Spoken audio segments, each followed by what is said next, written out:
My name is Lucas Eastaugh. I am a paediatric cardiologist.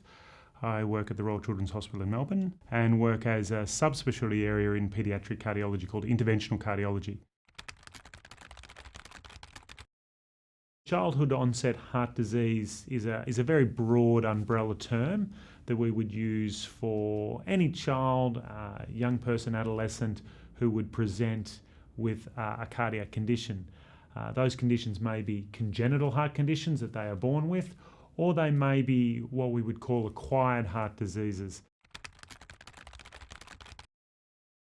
I think it's really important that parents look out for any changes in their baseline activities or their baseline abilities. If a child seems to be more breathless when they're walking around, or they seem more tired or lethargic. But I think it's always important that if you're worried, then you go through the processes of seeking secondary advice. So whether that's from your primary care physician, your GP, or if it's more concerning, then talking to your specialist. We know that children with childhood onset cardiac conditions or heart conditions are at much higher risk of associated or extra cardiac abnormalities. And so they may be other effects on other organs of their body. We also know that children, particularly those who have more severe or critical forms of heart conditions, are at much higher risk of issues with their development and their growth and their behaviour. We always encourage children to lead as normal a life as possible. Part of the process as you go through the journey with the family is to try and encourage healthy living and healthy eating and healthy lifestyle habits. Another important thing that we emphasise and encourage in our population is dental health as well. It's really important for children to maintain good dental health because of the risk of introducing infections into the bloodstream. You may be at more risk of acquiring an infection inside your heart. I think it's really important for children to, when they're able to and when it's developmentally appropriate, that they start to ask questions and understand their heart condition. Try and encourage children to not feel like they have a condition that's going to hold them back, to encourage them to do as much as they're willing and able to do, really encouraging those things to help children set up a good habit for the rest of their life. Maintain good contact with your healthcare provider. The importance of that is obviously dependent upon your heart condition and the medical therapies that you're required to take.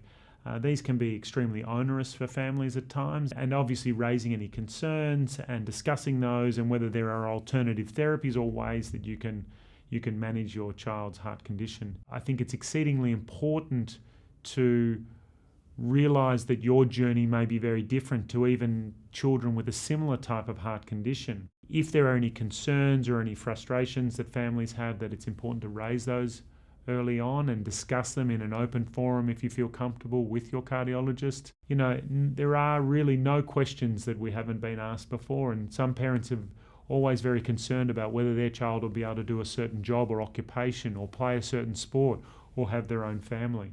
We have families who want every bit of information straight up the first time. We also have families who prefer to know just the important information and then to build up over time. Even though your child may look very well and have no symptoms or signs that you're at all concerned about, the tests or investigations that we perform on a regular basis may in fact pick up changes well before families or patients notice any symptoms. That idea of preventative care can certainly help patients in their journey with congenital heart disease to pick up issues before they realise and manage them and treat them. Depending on the type of congenital heart condition, you may need to engage the very broadest levels of medical care. I always emphasise and encourage a good general practitioner as a primary point. The journey that families go on when they come into a hospital and the number of people that they meet is immense. Once children come into clinic, we have a number of specialist nurses who usually have many years of cardiology training. There are cardiac physiologists who in our institution perform a lot of the investigation. So they would perform the ultrasounds that most children would have on a regular basis. There are junior medical staff who are